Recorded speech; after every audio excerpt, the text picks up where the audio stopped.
I'm going to quickly walk you through how to properly set up a Facebook ad campaign to generate motivated seller leads as a wholesaler or a real estate investor. And just to kind of give you just a high level overview, this campaign setup is actually pretty simple. Facebook rolled out a huge update to their ad platform in 2025 called Andromeda, where it shifted a lot of the focus away from actual campaign structure and targeting towards your actual ad creatives, which are the ads that will be shown, the images and videos that will be shown to people on the platform. It eliminated the need for this complex targeting and campaign structure stuff that people used to do in the past. So it's really simple. Like I said, they'll look at your ads and they'll see the ads and they'll see who you're calling out in your ads and make sure that they're getting put in front of the right people, as opposed to us manually having to tell Facebook, hey, make sure these ads are getting in front of the right people. So this campaign structure is fairly simple. This is just a sample ad account I have. So we'll start getting it set up. And just a quick plug, I do have a free Skool community where I will be providing resources just like this one to help you get your Facebook ads and TikTok ads set up and running. I'll put this video in there. I'll have other videos in there, and I'll be giving away other freebies. If you're interested in joining it, checking out, other things that we have going, you can click the link below. It'll be in the description below. But back to setting up the campaign. The campaign objective is obviously going to be leads here. We'll leave the buying type as auction. We'll hit continue. And basically what you'll see here are 3 different levels that we'll need to set up. So the first level is the campaign level. The second level is the ad set level. Third level is going to be your actual ad level where you'll be actually setting up the ad. So, typically, most people will have some sort of naming convention that they use to name their campaigns, but we'll just name this one an example. All right. And again, we're going to leave buying type is auction, campaign objective leads. We're not going to mess with that. For the budget, this will kind of, depend on your personal circumstance. I wouldn't suggest using a budget of anything less than $20. $20 a day, if you're targeting nationwide, should give you about a lead a day on average. If you're targeting, a smaller audience, obviously your cost per lead is going to go up a little bit.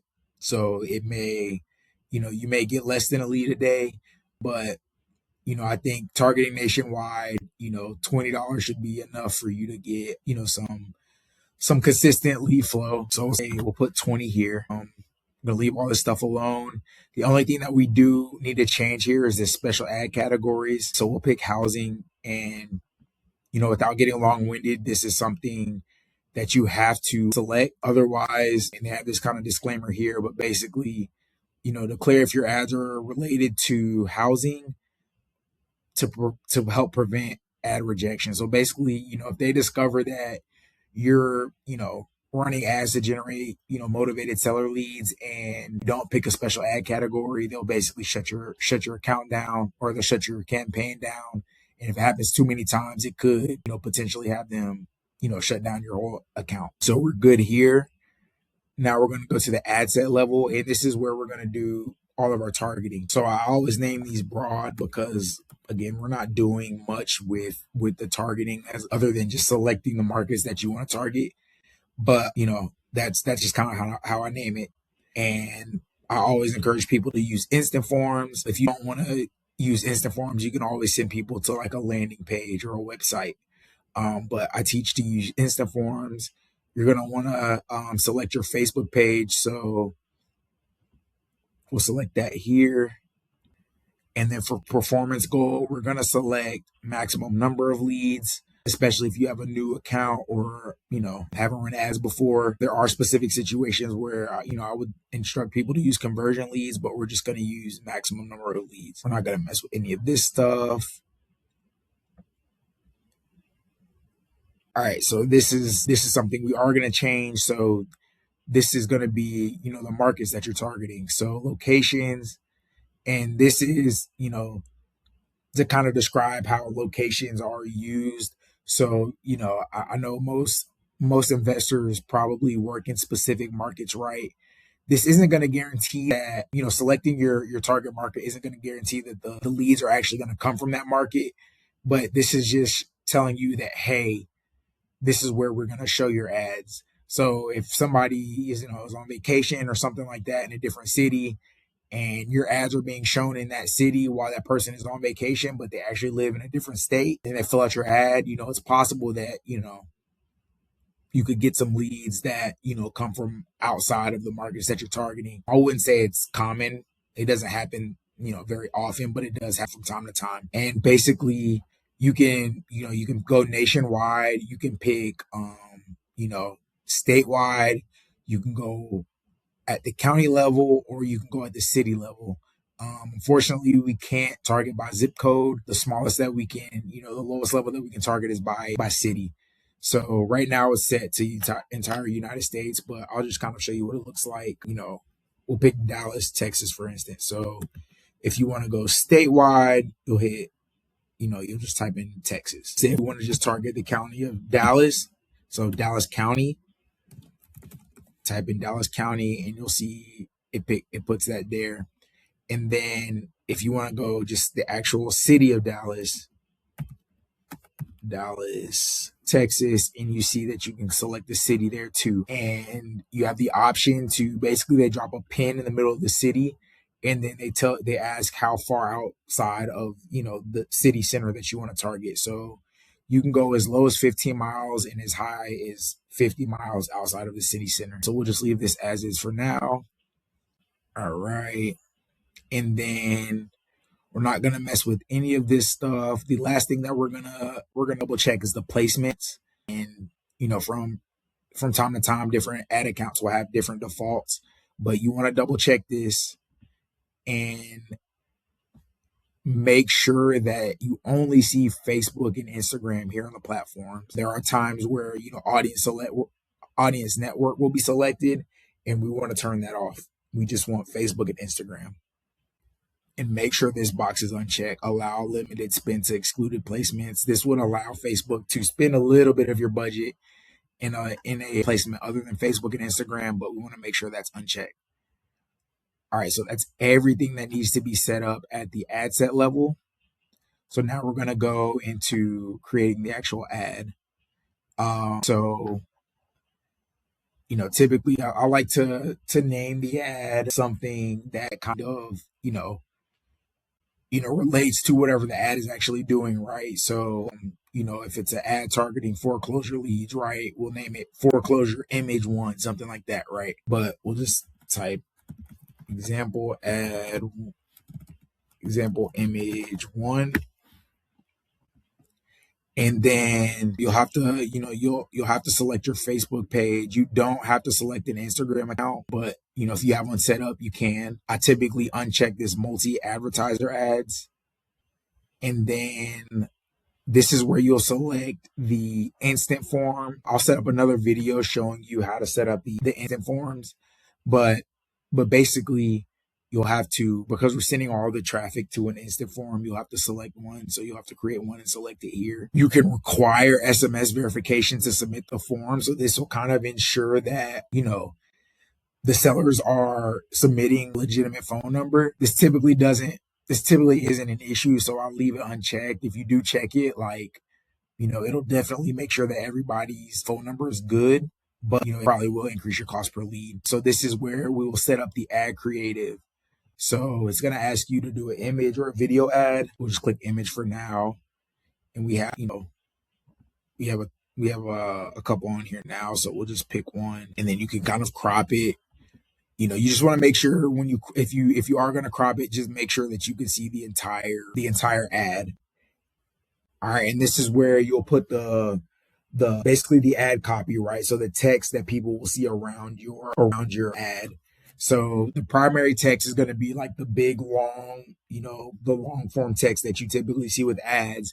And then the headline is going to be a short phrase or something like that. That's, there to kind of catch somebody's attention. So, with the headline, we may say something like close in 14 days or something like that, right?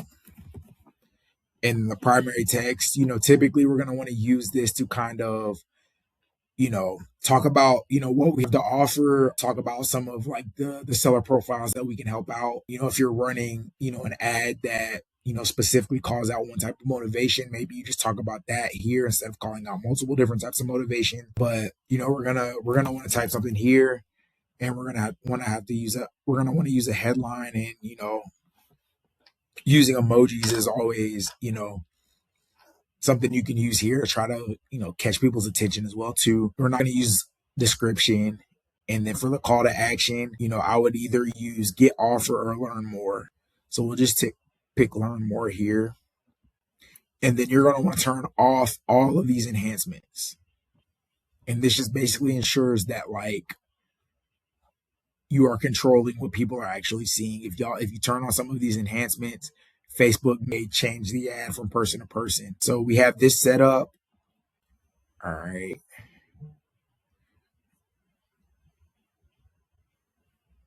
And then that's pretty much it. So, the thing that I would kind of, harp on, when you're considering what kind of images or videos to create to show in your ads, if you want better quality leads, I would probably call out one specific type of motivation in each ad instead of running the generic, we buy houses cash, sell your house fast, those kind of ads, because a lot of times you're going to get people that are, you know, curious, no, not serious, and you'll get a lot of leads that are just exploring their options, or potentially already listed on the market, or are even you know considering listing on the market, but hey, I saw this ad, maybe I can get retail value for my house without listing on the market, right? A lot of these people don't know, right? So we want to be, very intentional with who we're calling out in our ads, who we're targeting with our ads, because like I said, Facebook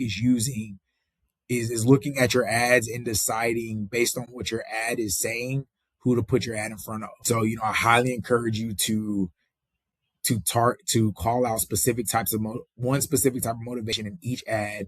So maybe you'll have an inherited ad, a foreclosure ad, a tired landlord ad, a divorce ad, whatever you want. But have one ad calling out each type of specific motivation. So Facebook's gonna put those ads in front of people who are most likely to be in those situations that you're calling out. And also they will only fill out your ad if they're facing that specific motivation, right? So you won't, at minimum, the lead will be motivated. Maybe you call out major repairs as well, something I left out. But, I would steer away from the generic, we buy houses cash type ads. Because you'll still get some good leads, but, majority of them will just be people that are kind of curious. We want to call out those specific motivations. Another topic that, another question I get a lot is like, do images or videos perform better? I would say the best performing ad isn't either or, right? It's both. And Facebook asks you, and as you're setting up your ads, they'll probably make suggestions here and there. If you create a campaign with only images or only videos, they'll probably make a suggestion of throwing the other in there. And the idea is that different types of ads resonate best with different types of people, right? So there may be some people that you know may resonate best with a video. There may be others that resonate best with an image.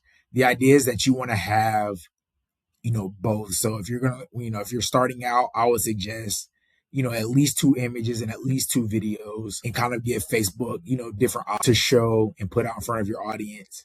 And then you can monitor the performance, track the performance over time to see which ones are doing best. But I wouldn't say it's either or. I think it's like a both and situation, right? You want images and videos, and you want to give Facebook the best chance of putting the right ad in front of the right person. But if you only have images, you're kind of tying Facebook's hands, and they may not show that image. They might come across a qualified prospect, but because that person doesn't resonate well with images, and all you have are images, then you may miss out on that opportunity. So yeah, all in all, like I said, it's pretty simple to set these up. We don't really do much with the targeting other than locations. And then when it comes to the types of ads, like I said, I think you should have images and videos, probably two of each to start. And again, we go more detail in my Skool community inbound leads lab. Again, I'll link it below. So if you want more videos like this and you want other freebies that we're giving out all the time, I'd encourage you to click on it, join it, check it out, and keep learning with this.